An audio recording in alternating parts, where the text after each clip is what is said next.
Welcome back to the channel. I just wanted to kind of give an update. It's been a couple days since Project Epoch has launched. I've had an opportunity to log in and play. I hope most of you have had a chance as well, whether it's, half an hour or a few hours, depending on how lucky you are. Kind of go over some of the issues going on with the server, some of the things I've discovered along playing and some of my guildmates have found, and talk about some issues. So, really, at the end of the day, we need to find out, did Project Epoch launch a bit too soon? Did it launch just fine and it's just normal things they're working through? These are things that we'll talk about and discuss. And then I'll wrap everything up. We can go from there. Once again, all the fluff is going to be at the end. So without further ado, let's get into it. First thing I want to talk about is chances are, if you've tried to play Project Epoch over the last couple days, you've probably seen that screen right there. And look, if you've played WoW for any amount of time over the last 21 years, chances are you've encountered a queue at some point. Unless you started in the War Within or Dragonflight, I don't think they launched with a queue at all, then chances are you are well accustomed to such experiences. But if you haven't played WoW before, this is actually kind of normal. So I wouldn't get too upset about it. It's pretty normal, especially with a private server. They weren't anticipating this large of a launch. Some could say, did they do a bit too much marketing? If they weren't expecting this kind of launch, maybe. But I can't blame them for being proud of their product and wanting to get it out there. But it does have its drawbacks, and this is one of them. The queue systems, crashes, bugs, but that's normal everyday stuff with software, unfortunately, with game launches. There's multi-billion-dollar companies that have queues and crashes and bad launches, so I don't blame them. It's part of the deal. You just live and you learn. I have seen some queues pretty crazy though, some upwards of 9,000 in queue. I've seen some people in my Twitch chat talk about it. The highest I've been in personally was 4,300. By the time it got down any number, the server crashed and it got restarted anyway. That brings us to the next topic, the round robin that the devs have suggested. I'll put up right here so you can see what they talked about, but they suggested creating a round robin system where everyone would get in, kind of like a queue system, like a roller coaster, you queue up for it, you go around the park, you do your own thing, and then you get notified when it's your time to go ride. That's the same type of system here. You get told, you'd know exactly when your time slot is to play. You'd log on, you'd play for 3 or 4 hours, and then you get kicked off and the next group of people come on, and it's their turn on the roller coaster. I actually don't have a problem with that system. I think it would be beneficial for everyone. 3 to 4 hours of play is a good amount of time. That's probably the amount of time most people get to play in one sitting. Obviously, there's others. Someone like myself, I could probably play for longer. There's others I could probably play for longer. But I think that's a pretty fair system. But it's getting a lot of backlash and hate on the Discord, which I don't understand. I feel like it's kind of a pull the ladder up behind you situation where people want to get in and they want to play as long as they want without any consideration for other people. They just want to pull that ladder up behind them, as soon as they get in the server. But if they're the ones stuck in a 6,000 player queue, they're the ones complaining. So I really think the round robin queue is a great idea. I think it's worth a shot. I think it's silly to discard it without even trying. So, look, as far as I'm concerned, I say let's go for it. Let's try it. But the devs, they said, if people are unhappy, they're not going to ship it. So, I think that's really sad. I think it's sad to hate on something that we've never tried. I've never seen a round robin queue system before in a WoW server. I've never even seen Blizzard try something like that. So, I'd really love to see them implement it and give it a shot. What do you think? The next thing I want to discuss, speaking about communication, is the developers' communication. I think it's been fantastic. I keep the Discord open on the updates tab, And probably once an hour I see a communication come from the devs. All day yesterday, every hour, almost on the dot. Another update, another update, another update. Telling us what they're doing, what's going on, what the process is. Every time they bring the server down, they tell us why. They're bringing it down to deploy Tracy, which is a debugging software they use to monitor the server to try to get some data and information. It's been fantastic. I have no complaints about the dev communication. So it's a real shame when I to log on to the Discord and see so many disgruntled people for a product that they've paid $0 for. And I get it. You're hyped. I'm hyped. I'm excited to play. You're excited to play. Everyone's excited to play. So let's just tone it down a little bit. Developers, they're working around the clock. I promise you that there's nobody that wants these servers working better than they do. So just give them a chance. Let them work it out. It's only been a couple days. I think within a week they'll have everything sorted. I think it'll be pretty stable within a week, and that's what I was expecting from the start. Now, to kind of change the topic a little bit, more my wheelhouse, I want to talk a little bit about what's going on with professions and gold making and whatnot within Project Epoch. Some of you may be aware, some of you may not, but there's been a bit of a gold exploit that's happened. I don't know if I want to call it an exploit, but people have been stretching the boundaries of what's right and wrong. So, in order to help deal with the server queues and the instability, the developers put in a level cap of level 15. They did that so that no one could get ahead of everyone else. The lucky few that get in and could play for a while, they could just level, get way ahead, earn a bunch of marks of honor in Warsong Gulch, bloody tokens, things like that.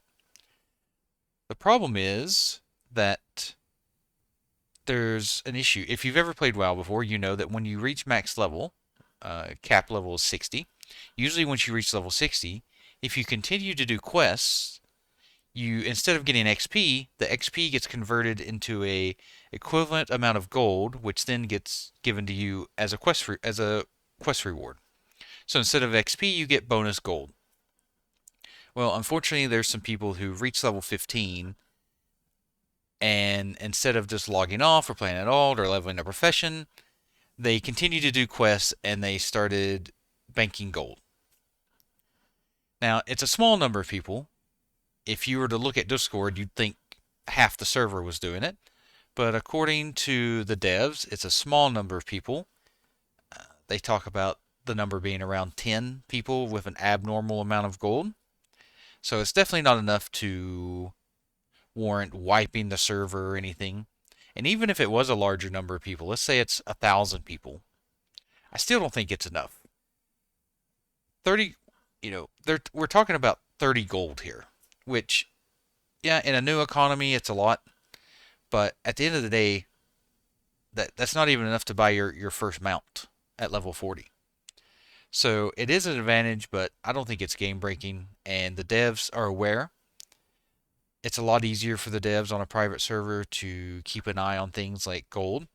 So if they catch someone earning an abnormal amount of gold for the level that they are, I think the devs are going to step in. And they have. They've said they're going to step in. They said they're going to remove the excess amount of gold and reduce it to what it should be for that level. They've also disabled Warsong Gulch, Marks of Honor, and Bloody Tokens, and money for completing Battlegrounds until the level cap has been increased. I think this is a great way to do it. Leave the Battlegrounds open for people who want a Battleground because PvP can be fun, especially early level Warsong Gulch. Everyone capped at 15, 10 to 15. It's a lot of fun. So leave the Battlegrounds open. If you want to play Battlegrounds, great. If not, then you can work on professions or work on an ult, whatever you want to do. That leads me into professions. I've had an opportunity, a little bit of time to play. The first night of launch, I probably only got to play for 30 minutes before the servers went down again, after being in queue for a while. On the next night, I got maybe an hour and a half in.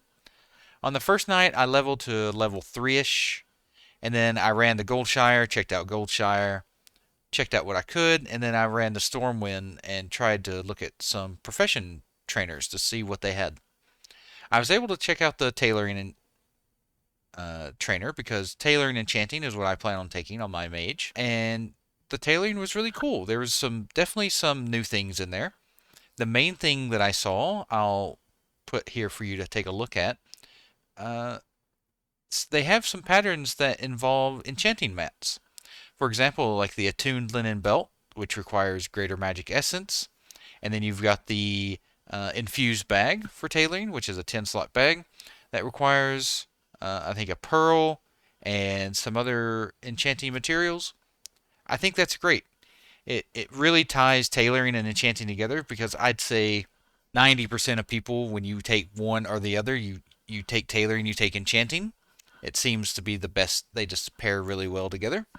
So it's really cool to see them add to that and take enchanting and use some of the materials to level up your tailoring.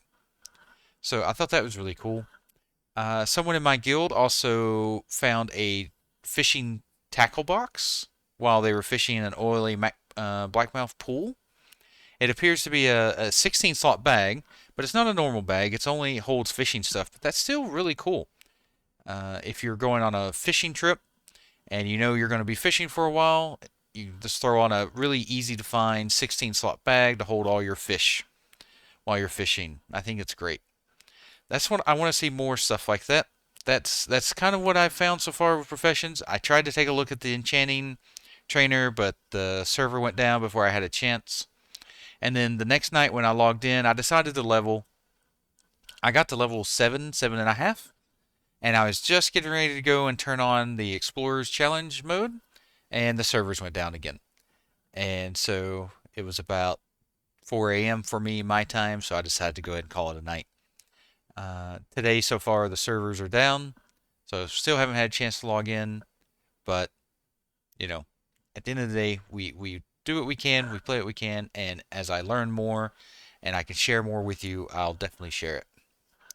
So some final thoughts. Is it frustrating? It is, but it's nothing that I wasn't expecting. And I think if you're really honest with yourself, you were probably expecting it as well with the amount of hype. 30, 35,000 people wanting to play brand new server. Devs, I don't know if they've launched a WoW server before in the past. Maybe they have, maybe they haven't. But if this is first time, nothing can prepare you for that. So you can stress test 1,000 times. You cannot stress test the launch of a server. People don't participate in stress tests the same as they do a launch. You might get 3,000 people participate in a stress test, which the servers can handle 3,000 people. But right now the servers are trying to handle 15,000 people. You've got 8,000 people trying to queue. You've got another 6,000 people in the game. So it's just the servers are melting. So at the end of the day, I think it's fine. We take it a day at a time. Yesterday was better than the day before. I'm hoping today, whenever I get a chance to play, it'll be better than yesterday, and we'll just slowly progress. I would actually be happy if the devs took a little bit from the season of discovery from Blizzard and just put a cap at level 20 for a bit, for a month. Let's leave it up for a month, maybe a month and a half, like season of discovery did. Let people get to 20. It gives people a chance to catch up, make up for the servers being down. Everyone gets on an even playing field. Everyone's going to be level 20. They announce when they're going to raise the level cap so everyone knows. Then they can decide, based off the server stability, can they go ahead and open it up so everyone can level to 60? Or do they, put in another cap, make it level 40? Everyone can level to 40. Then we have level 40 content. We get our really cool talents. We get to, enjoy some more PvP. Stranglethorn Vale becomes available then. You get really cool PvP at Stranglethorn Vale. You get Gurubashi Arena and any changes they have there. So I actually really enjoyed that from season to discovery. The caps. It reduces a lot of anxiety for people who want to just level and reach max. It kind of reduces some anxiety for them. It reduces anxiety for other people who feel like they're falling behind. But that's something that people really need to understand with a server like Project Epoch, with a vanilla plus or a classic plus, so to speak, server. There really is no ever falling behind. Your character and your gear is going to be relevant forever. It's not like a retail WoW where a season's going to come along and everything you've done is irrelevant and you're back at square one. If you start leveling 5 months from now and you get to level 60 and it takes you 2 months, 3 months to get to level 60, people are still going to be raiding Molten Core. People are still going to be raiding Onyxia. People are still going to be doing dungeons all along the way. People are going to be remaking alts. They're going to be doing challenges. They're going to be doing hardcore characters. The world's going to feel full all the time. Just take your time, play the game the way you want to play it. Don't let anyone, even myself, don't let. If you want to take gathering professions, even though if you've watched any of my content, you know I'm not a big fan of gathering professions. Who cares if I do, if I think they're good or not? If you love gathering professions, then do it. Do what makes it fun for you. This is your experience. The devs have given us an opportunity to play a game that we all love, and in a new environment with new things to explore and discover. So have fun with it. Really enjoy it. Take your time. Don't feel rushed. The end game content's going to be there forever, and you're going to be able to do it as many times as you want, as long as you get there. The journey, it really is all about the journey. So if that, thank you for watching. Feel free to like and subscribe. I really appreciate it. All the support I've gotten these last few days, it's been fantastic. I'm new to streaming. I'm new to making YouTube videos. Never done it before in my life. I hope I'm really learning as I go. So any advice, any critiques, let me know. I'm happy to try and accommodate. Check me out over on Twitch. I've had a really good group of people join me. I'm really wanting to do some community events later. So, like grouping for dungeons, maybe some transmog competitions. I'm going to, obviously I'm focused on gold making, so I'm going to be making some gold making guides and content, and I'm going to use some of that gold to pay for competitions and contests, and it's going to be great. I think I'm going to build a really good community, and I think we're going to have some fun, and I really look forward to meeting some of you in on Kazan and playing with you, doing some questing, and maybe we can do some events. I really would enjoy it. Thank you, and thanks for watching.